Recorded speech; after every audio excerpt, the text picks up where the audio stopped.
what you all are change agents. You're changing the students that you are working with because they are wanting change. They're wanting to come and be a professional, and be on a professional course. And you're being changed by that process because you've got their questioning and challenges and crises and, my God, how are we going to sort out this? And so we've got that in common because I've got a long background, but I spent a lot of time in Hammersmith and Fulham as a manager and as a training officer. And then I went to SETSWA, which a dearly beloved memory, which organised national standards in training. And I looked after children and service user involvement. And then I was asked to set up the mental health training program for the UK in 2000, which was an interesting challenge, particularly when my colleagues didn't want to support any integration with the health service. But Finn and I could have a conversation over that, over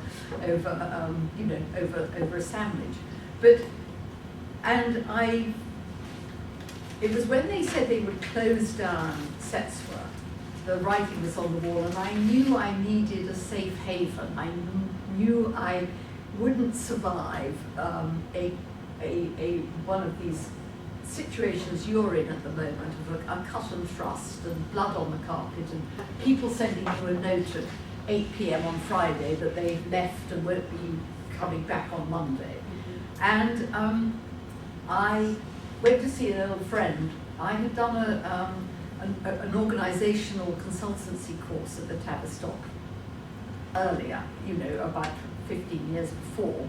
And I saw this little ad saying doctorate in social work, and I thought, oh, yes, once a week for endless years I will have a safe place to go to. So that's what I did, and I got my space, and it meant working part-time, but I'd got to a stage in life where things were changing anyway. And I found that then, what do you do? Well, I found in my mental health work that people really didn't know what social workers did. And all my mates had been out of the field for years, and they kept on saying, oh, if only social workers would bloody well do what we tell them, or this, that, or the other. And so I thought, well, actually, I'd really like to go back to a social work team and just be a fly on the wall. And as one of my participants said, oh, don't worry, it's just like Big Brother, you soon forget she's there, And so I observed in 3 teams, and I interviewed people in 3 teams, and then I got this massive amount of information. And what I was really looking at was, because I started my social work career with the first child abuse inquiry of Maria Colwell, and then every 3 or 5 years has been some dreadful incident. And I was very intrigued by why is it that it's the support workers, it's the nursery assistant, it's the helper who pick up that the child is at risk and don't get heard within the professional system. And so what happens to our thinking when we're at work? And so that's why we end up with something called thinking on the front line. And what I discovered was, why do some teams struggle and others thrive? Now, I don't know I should have practiced this, shouldn't I? Of which is next. I don't think it's switched on. Totally, yeah. That's right. So my research process, just in case any of you want to do some research, so wave your hand if you're interested, otherwise I'll skip over it. We've got one interested person. The front rows, Really keen one. And I worked with 3 teams working with vulnerable adults in an inner city. There was a district team, which was the under 64s, and there was the hospital team, who actually were having to cope with the Delayed Discharges Act, and they were mainly working with older people. And there was the mental health team, which was dealing with mentally ill homeless adults. And I looked at the impact of the service users on the group, because being based at the Tavistock, I actually, and having quite a few decades of experience, I couldn't help but notice that who we work with actually makes a difference to how we arrange our services and what happens to us. I mean, part of it was because it took me so long to realise that I had a very happy childhood, but my father was in the forces and we moved. We moved 13 times by the time I was 12. And why did I suddenly go into looked after children work, helping children at transitions? You know, it's these sorts of insights that we all need to have and what motivates us. And I looked at what supported and impeded their thinking. And I used observation, interviews, and research and reflexivity. That means thinking about what I saw or what I was thinking. And I've brought I've brought one copy of the thesis so that you will see 60,000 words worth of what I heard and saw. But I've also got 400 words, which is much easier, one side, which summarises the work I've done. And the work is with, I found, which I think you will recognise, is that actually the work is with people with borderline personalities, people who through childhood neglect had developed borderline personalities because they had never had a containing adult to hold their anxieties. And so they have problems in making relationships in adulthood. They get anxious attachments to organisations. They are always there at 4:45 on a Friday. You know, they are, they make you feel terribly good when you're helpful and they accept your help, and they make you feel absolute rubbish when they, you know, walk out on you and get angry with you. And I think we underestimate the effect that working with these people, they are the people who social services have to help and have relationships with. Other people in different services can get by with a bit of temporary help over particular situations. And of course the other area is the isolated older people and those with deteriorating physical and mental powers. And they can risk losing their individuality. And when I sat in the hospital team and saw people having to do 3 or 4 cases a week on discharging people, they did not have time to form a relationship, or they didn't form a relationship with the majority. And there was a horrible feeling about reification, treating people as a commodity. And I do think that that is what happens in institutions where people, particularly with learning difficulties and extreme old age and extreme dependency, is a very real risk. But it's because they haven't got. A friend of mine, when her mother had to go into care, made her a life story book, and I really recommend this. And she couldn't quite remember whether she'd had breakfast, but she was a very benign person, and it was actually made for the carers, so that she would pick it up and say, oh, Rose Phyllis, oh, this is my book, this is about me. And she would turn the pages, and you were married to a doctor, and you have 2 children, and you used to go on holiday with these friends. They had an identity, and I do feel as social workers that we need to help carers and family make those books before, so that it could be transferred. I found there were 5 main reasons for the 5 main areas that impacted on policy. And I'm going to take each of the 5, and I'm going to show you a picture, and I'm going to tell you a few facts and a few stories about each of them, which I hope will resonate with your stories and your facts.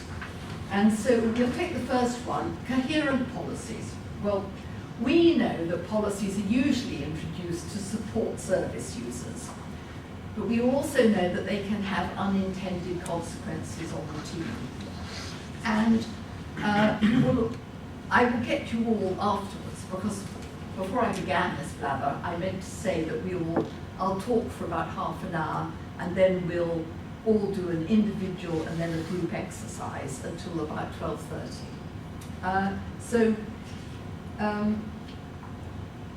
You see, when I was, I missed that bit, never mind, I'll come back to it. There was, for instance, one team was dealing with people called, this was, remember, already 3 or so years ago, because it took so long to write up and it's been published a year, were dealing with no recourse cases. Does that ring any bell? Do anyone get no recourse to public funds? People? Yeah. Well, what hell? I'm really sorry for you, because nobody knew what to do, and I sat in on duty and I watched a service manager spend 2 hours wondering whether to accept this mother and daughter. A team manager spent half an hour, a duty manager spent 1 hour, the senior social worker spent an hour, and 2 other social workers who wanted to have their 2 pennyworth spent half an hour chatting about it. There was 5 hours of i.e. half a day, a good half day of team effort put into whether or not they should see this person. And I'm sure you can all think of things like that. And procedures, I felt procedures were not looked at. There was a very vexatious complaints going on in one team, and the 5 days of a team leader's time, I would say, went into this, and 8 days of the social worker's time, because they had to have, it went back over years. She was a very litigious and difficult client. Everyone had to cover their backs. Well, that's an awful lot of time that isn't counted anywhere going on.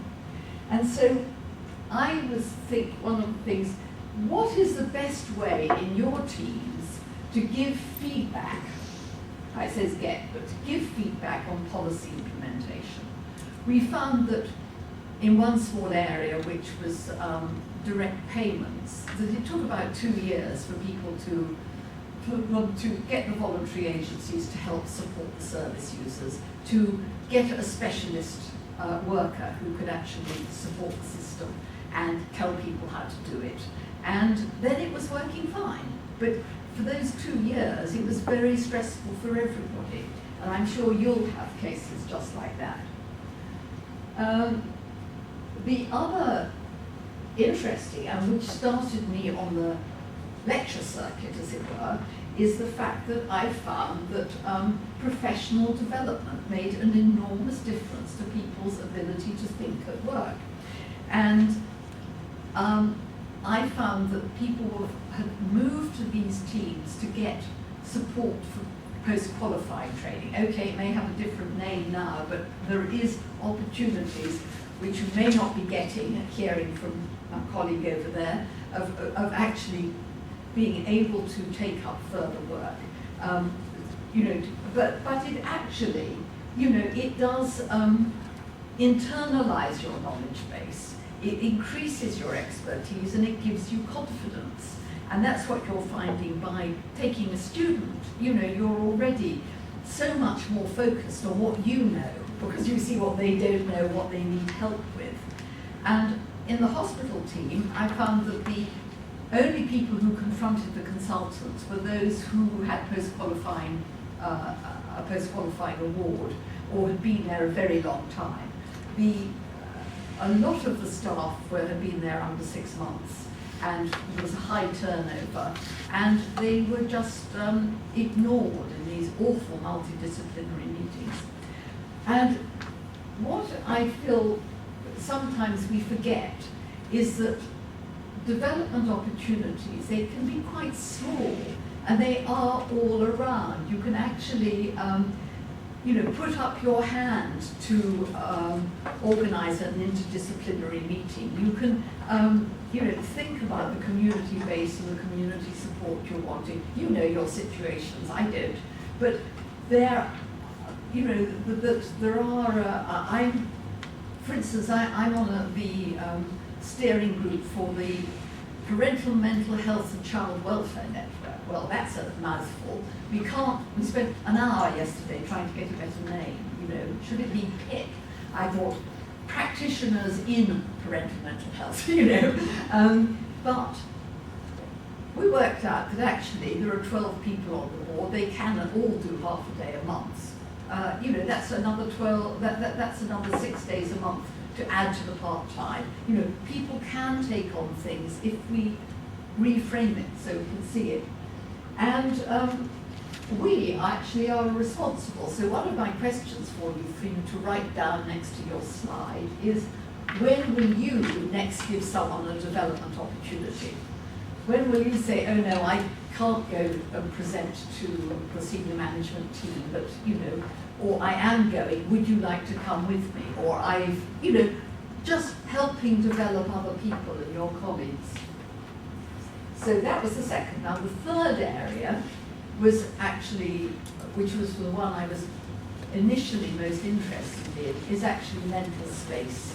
And I gather you've just been talking about reflection, because I came in the middle of why it was impossible to reflect. And I think that I looked at, there were 15 different ways that people were actually reflecting. There was the internal dialogue, which is, oh, what would Maisie do? You know, what would somebody who you know and respect, you know, how would they handle this? And there's the informal sharing, which is so important. And quiet, computer-focused offices seem to work against informal sharing, you know, and maybe one has to look at ways of doing that, you know, over a lunch or something. Case discussions sometimes happen, sometimes don't. Supervision sometimes happens, sometimes doesn't. Consultancy, you know, getting somebody in to, you know, provide a diversion or regular space to think. Learning slots. A couple of the teams I went to actually had lunch once a month or tea once a month and got neighbouring teams together, and they would clap their hands and get someone like me or somebody else to talk about something of general interest to the teams. And the one that I felt was completely underused, was only used in the mental health team, was working in pairs. Because the mental health team, because of the health and safety, and they were out at 6 in the morning looking for homeless people, they were expected to work in pairs. It was interdisciplinary. There was a denial of difference between health and social care. They all did the same job. But they weren't afraid of having their work scrutinised. They expected their colleagues to know exactly how difficult they found John or how well they got on with Mary, and understand those reasons why. And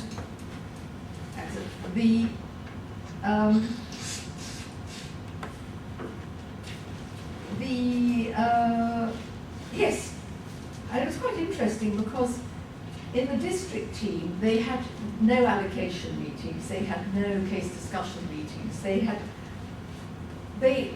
all their language was about being drowned by the work. You know, they talked about being drowned by it. They talked about the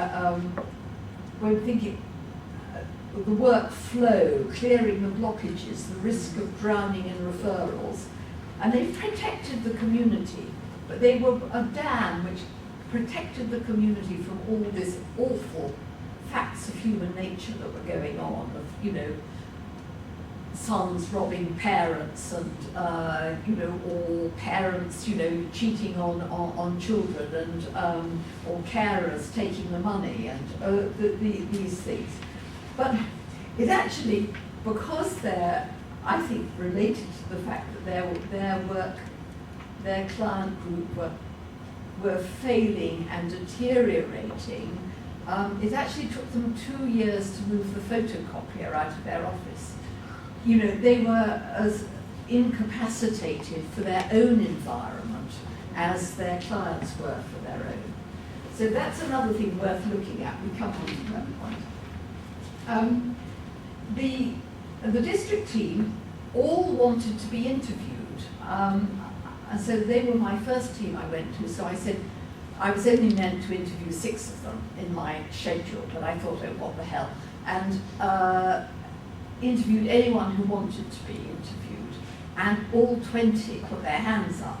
And so it was fortunately, I have a husband who is interested in modern technology, and so I had a digital recorder, and I could keep all the interviews digitally so I could hear them. But he got Dragon software and transcribed them all with Dragon software, so I could underline them in red and different colours and put all the paper around, like that. But what happened by them all, they all talked to each other. I could hear them, what do you say, what do you say, And then when I came back to give them feedback on what I had seen in my time there, they said, well, it's quite all right. We've altered everything. Now we're having a case discussion group once a fortnight, and we're moving the duty team out of the main office. All the things that were bugging them. And I think they had used their hour with me, where they said exactly what they wanted, and it went no further, to actually come up with a strategy between them and use that. So a mind of another, even if it's a researcher's mind, can make a difference to the action on the day. And I think the question for yourselves is, what spaces can you create in your teams? Because I hear that everything is going against you at the moment. And perhaps you alone can't do it, but perhaps you could talk to colleagues about, present this question to a team meeting. And I've been running work discussion groups on the UEL course for the students at the Tavistock. And we were doing at the end of this process, at the end of the year, I said, well, what helpful tips can you give each other and the next generation?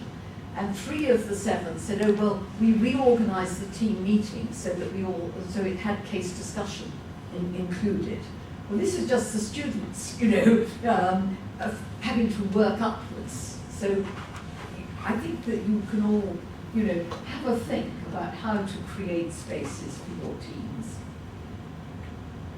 Autonomy. Now, I wanted to change this slide, but I've already sent it in.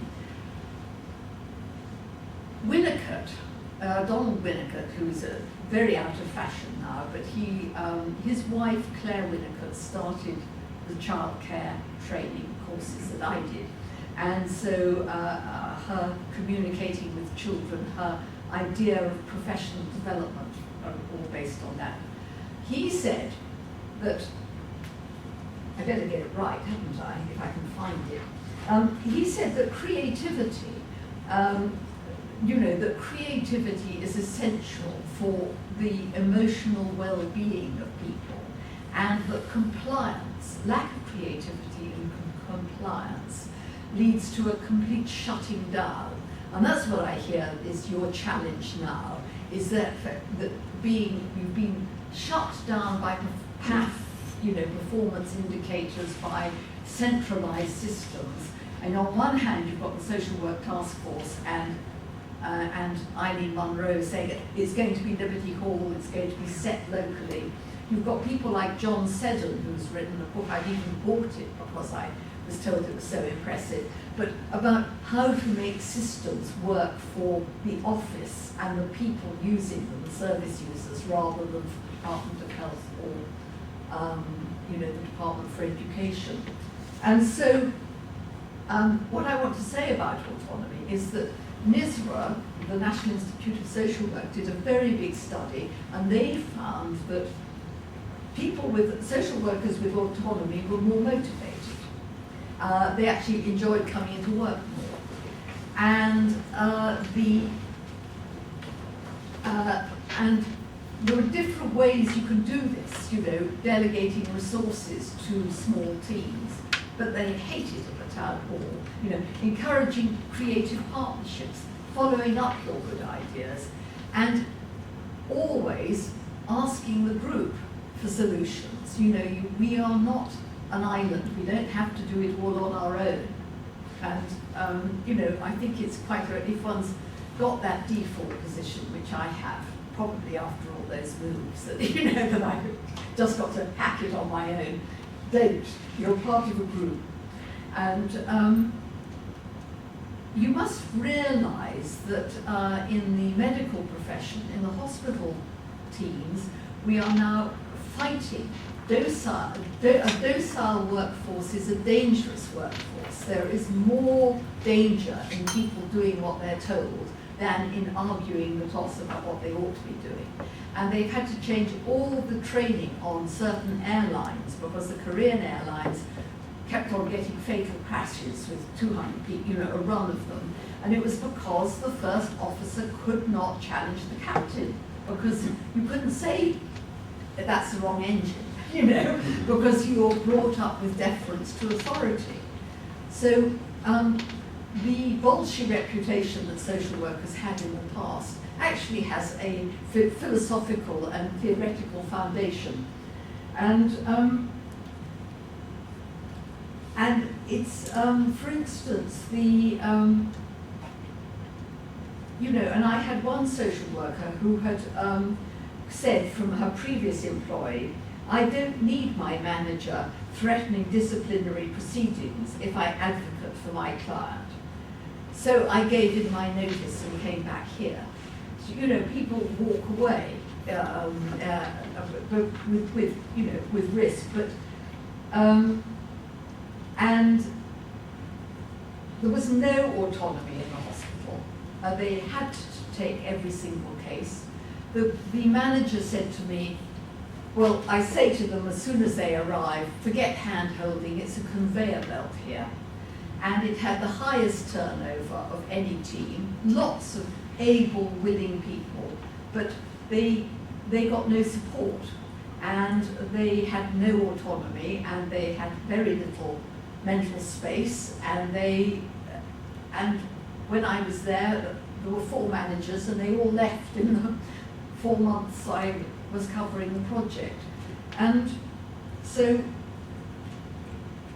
I think we have a duty to try and help staff feel more in control. And that may mean it may mean stopping the work further up the line. It may mean involving senior managers and counsellors in what is the right sort of work for the social services department to do. Does anyone know how many registered social workers there are? No? No?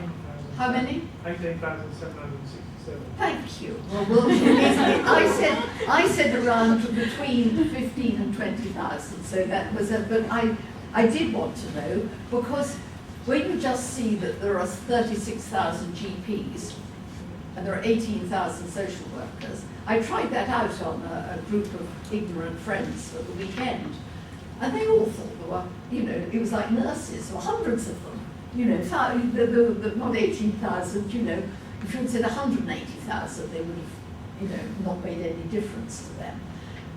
And so so if we're being asked to be, you know, to do a very particular job that isn't social support, that isn't, you know, because of the judgments involved, we need, you may have to enlist support of senior managers. but they don't help. I mean, I said to the team leader, one team leader, he was terribly pleased. The inspectors were coming and they had 3 hours for younger adults. And I mean, I was only in that team because they said, nobody's ever visited us. Wouldn't you come and visit us, you see? And I said, oh, are you going to present to the Department of Health? Because he was getting all these statistics and getting it all ready. His jaw dropped. He said, oh God, no. You know, only the big wigs do that. And I thought, no wonder you haven't realised your admin assistant is an absolute crack computer operator and could run you off a program to manage your referral processes within 2 hours. But nobody looked to each other for solutions because it wasn't from the top. The top did their bit and you did your bit. And it's like eating with the devil, you need a long spoon, or eating in a group, you need a long spoon to feed across the group. And the final area was support structures. And I think everybody recognises that cold, hot, crummy offices, really do have an adverse effect on the work. Actually, social workers can feel quite comfortable, with copy typing things from one form to another. We all like a bit of a break, but it can then become persecutory when it's, you need a decent working environment. But what I find, you need decent specialist staff. The hospital had 2 admin assistants who refused to work on the local authority computer. Nobody had the energy to go, because of the hierarchy in the hospital, they couldn't just go to their opposite number. You had to field the director to remonstrate with the hospital manager to solve that problem, and nobody got around to doing it. So they did, I don't know, they did very nice photocopying, but they wouldn't send faxes. The management practice, let's do one done. Yes, I found the team with the most difficult caseload actually had the most mental space, and it also had the best management practice, and it included running 2 team meetings a week for 1 hour each. They were 100% attended by the 14 people who worked in the team. It was it's not like an area, it's a small team. They chaired it in rotation, they made decisions, they acted on them, they came back again, they discussed cases, all singing, all dancing. They had also renamed their admin officer as the information officer. So the information officer had made a small slideshow to take round to students, to colleges, to neighbouring teams, to other CMHTs, what we do, how to refer to us. And wouldn't that be wonderful if you could all do that? Just say, this is my team, I am proud to be a member of it, send us these cases, don't send us those cases. But, people did their statistics because they saw that they were used to argue with the commissioning officers for resources. It was all so close. And so, I think the question I have for you to write down, please, because I'm going to get you to talk about this, is what is the smallest thing you can do to make the biggest difference in the office? So there's a nice one. And my smallest thing was that I did, which made the biggest difference, was when I was job sharing with a lovely woman for 5 years, and we really worked well together. But I saw she was getting a bit stressed, she didn't sort of catch my eye when I said my cheery hellos, and I finally said to her, is there anything you'd like me to be doing? Because we were in a small office, just the 2 of us. So I said, well, is there anything you'd like me to be doing differently?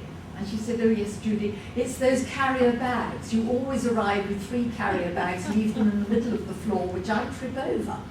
So I very sheepishly thought she had a point and stopped that. And it made a big difference. There are all sorts of things that can make a big difference.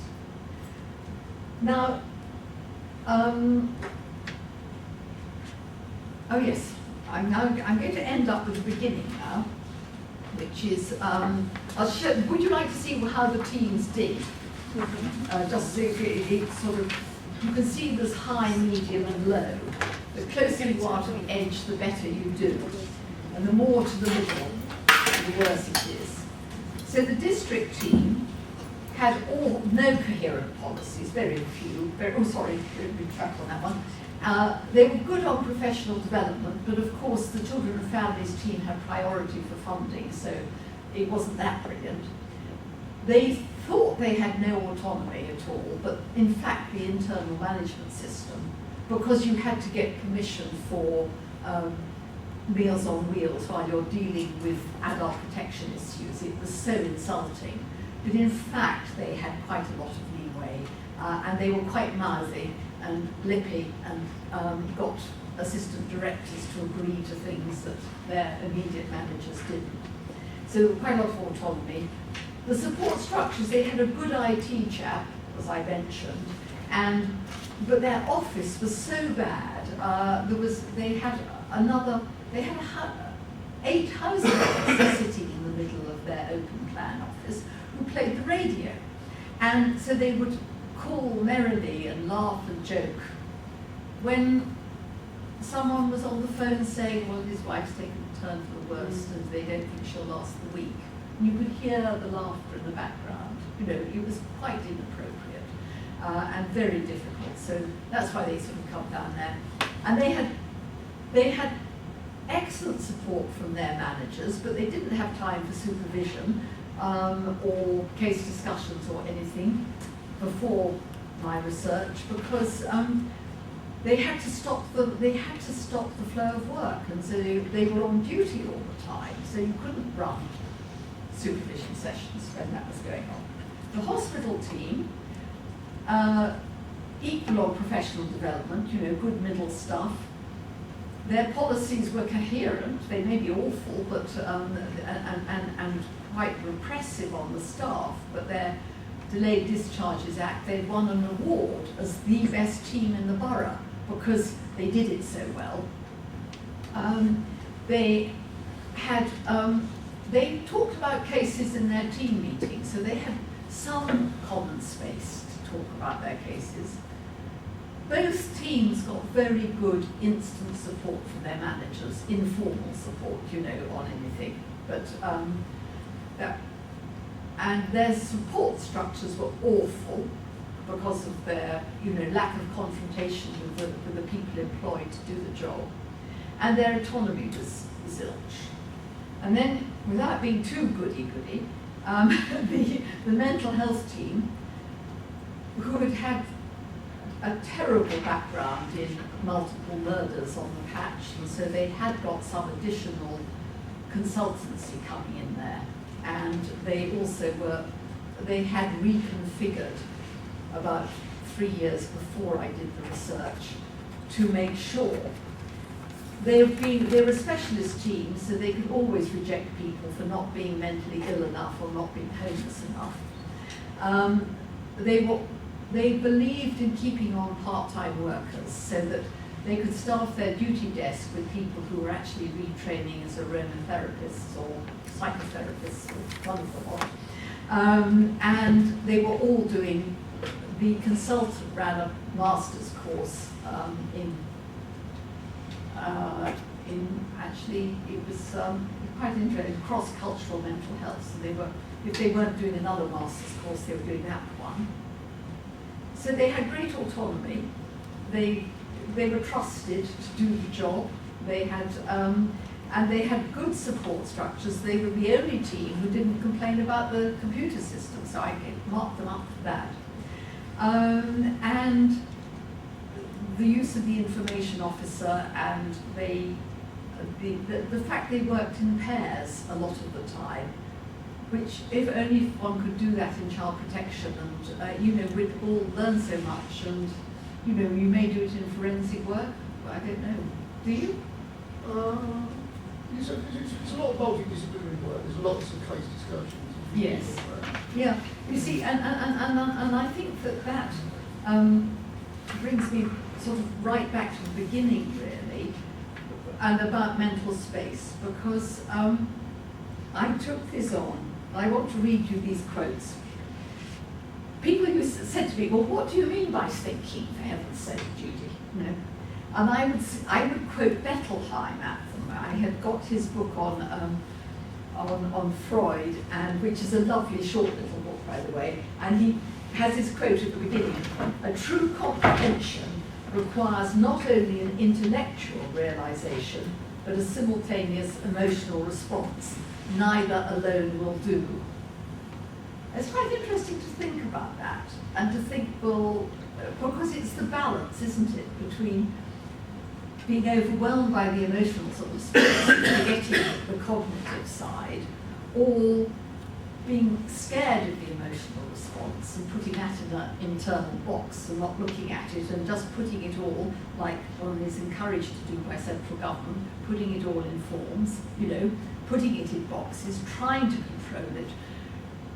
When you've got to recognise, we need to recognise, you know, the fact is, as Anne Alvarez says, the mind is a vast panorama of thought about feelings and felt about thoughts, which I think is lovely. And Gordon Lawrence, who is an elderly but much revered organisational consultant, says the capacity to think is the major asset of the people in any enterprise. Well, when you've got people, well, if you look at the world through that end of the telescope, you can't afford not to have time to think. You know, it's because, and what I say in my community care article, which is quite well put actually, which you've all got a copy, you can, I say, no, I didn't say it. I don't know where I said it. Oh yes, no, it doesn't matter.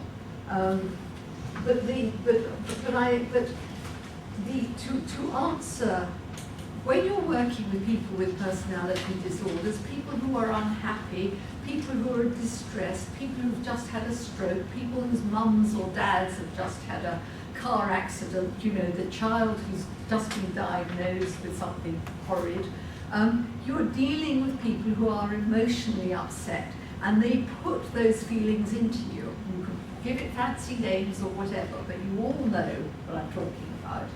And you all know that you need to talk it through with someone. You can do quite a bit is internalised, but I found that if you, yes, this is a bit, if staff cannot unpack their feelings evoked by the work, they will either leave, the proactive types, like the one who wasn't going to hang around while she was being disciplined, or burn out, the reactive types.